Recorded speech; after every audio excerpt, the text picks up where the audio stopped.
ድንግል ማርያም የፋሲካን በዓል ማክበርን ስታስብ የልጇን መያዝ ሰማች። ልጇ መከራ ወደሚቀበልበት አይሁድ ግፍ ወደሚፈጽሙበት ወደ ኢየሩሳሌም እንዲወስዷት ከሐዋርያት አንዱን ፈለገች። አይሁድን ስለፈሩ ሁሉም ጥለዋት ሸሽተዋል። ከጴጥሮስ ጋር ለመሄድ ጴጥሮስን ፈለገች። እሱስ የካህናት አለቆችን ስለፈራ ልጅሽን አላውቀውም ብሎ ሸሽቶ ተደብቋል አሏት። ዳግመኛ ስለ ወንድሙ ስለ ያዕቆብ ጠየቀች። እሱም ሲይዙት ልብሱን ጥሎ ሸሽቷል አሏት። እንድርያስን ፈለገች። እሱስ ከልጅሽ ጋር ወደ ከተማ አልመጣም አሏት።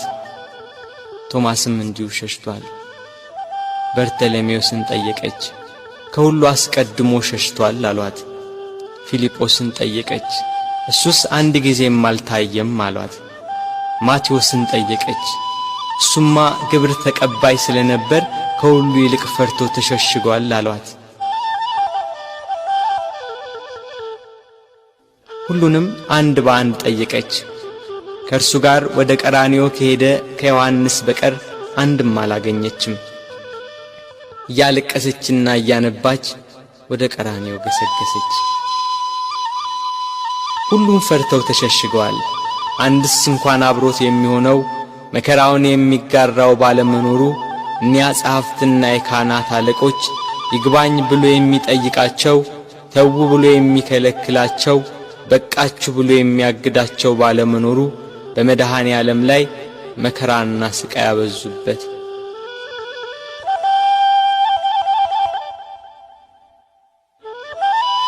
ጲላጦስ እንደ ሕጋቸው ሞት እንዲፈርድበት አደባባይ አቆሙት።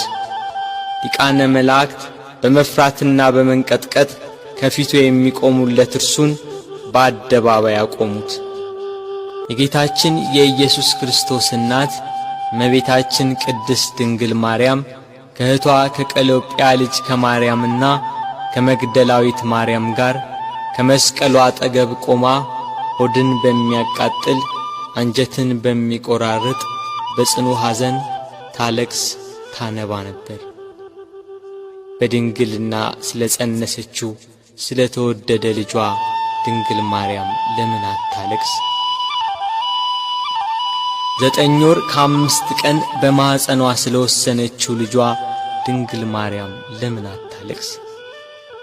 የድንግልና ጡት ወተት ስላጠባችው ልጇ ድንግል ማርያም ለምን አታለቅስ? በስደት ከሀገር ሀገር ተጉዛ በግብጽ በረሃ ስለ ተንከራተተችበት ልጇ ድንግል ማርያም ለምን አታለቅስ? ራሔል ስለ ልጆቿ የምታለቅስ ከሆነች ድንግል ማርያም ለልጇ ለምን አታለቅስ? ራሔል ከአንድ ቦታ ወደ አንዷ ይዛቸው ላልተሰደደችው ልጆቿ የምታለቅስ ከሆነ ድንግል ማርያም በስደትና በስቃይ ወደ በረሃ ለተሰደደችው ልጇ ለምን አታለቅስ? መቃብራቸውን ላላየችው ልጆቿ ራሔል የምታለቅስ ከሆነች ድንግል ማርያም የታተመ የልጇን መቃብር እያየች ለምን አታለቅስ? የ12ቱ ነገድ አባት ሽማግሌው ያዕቆብ ስለ ልጁ ስለ ዮሴፍ ያለቀሰው ለቅሶ ዛሬ አዲስ ሆኖ ተገኘ።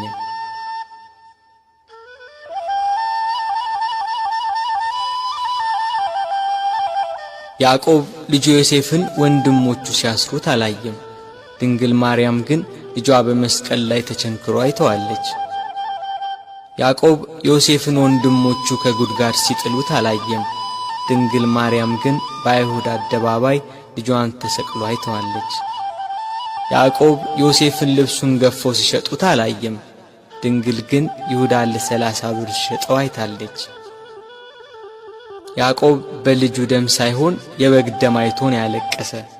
መለኮት የተዋሃደው የክርስቶስ ደም ግን ድንግል በምታለቅስበት ጭንጫ ላይ ፈሰሰ። ስለዚህ አለቀሰች። ስለ ተወደደ ልጇ ለምን አታለቅስ?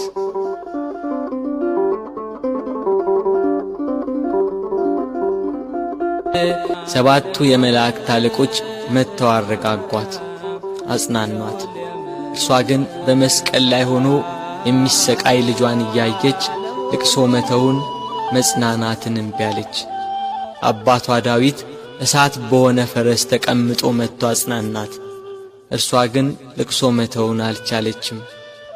ከወለደችው ጀምሮ ልጄ እያለች በስጋት የኖረች እናት ያሁኑ የልጇ ነገር ግን የመረረ ሆነባት። ልጇን ፊት ለፊት በመስቀል ላይ ያየች እንዴት ብላ ትታገስ? ምንስ ብላ ትጽናና?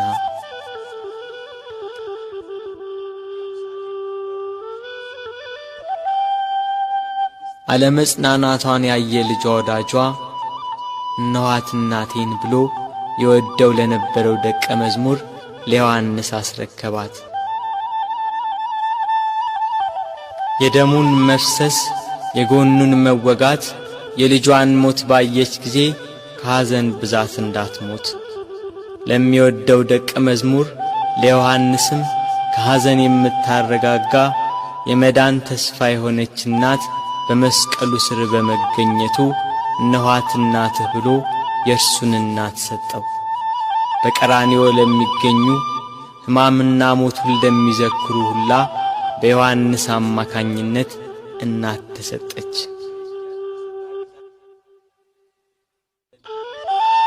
ቤት ከገባችም በኋላ መጽናናትና ልቅሶ መተውን አልቻለችም። እስከ 3 ቀን ድረስም እህል ውሃ አልቀመሰችም።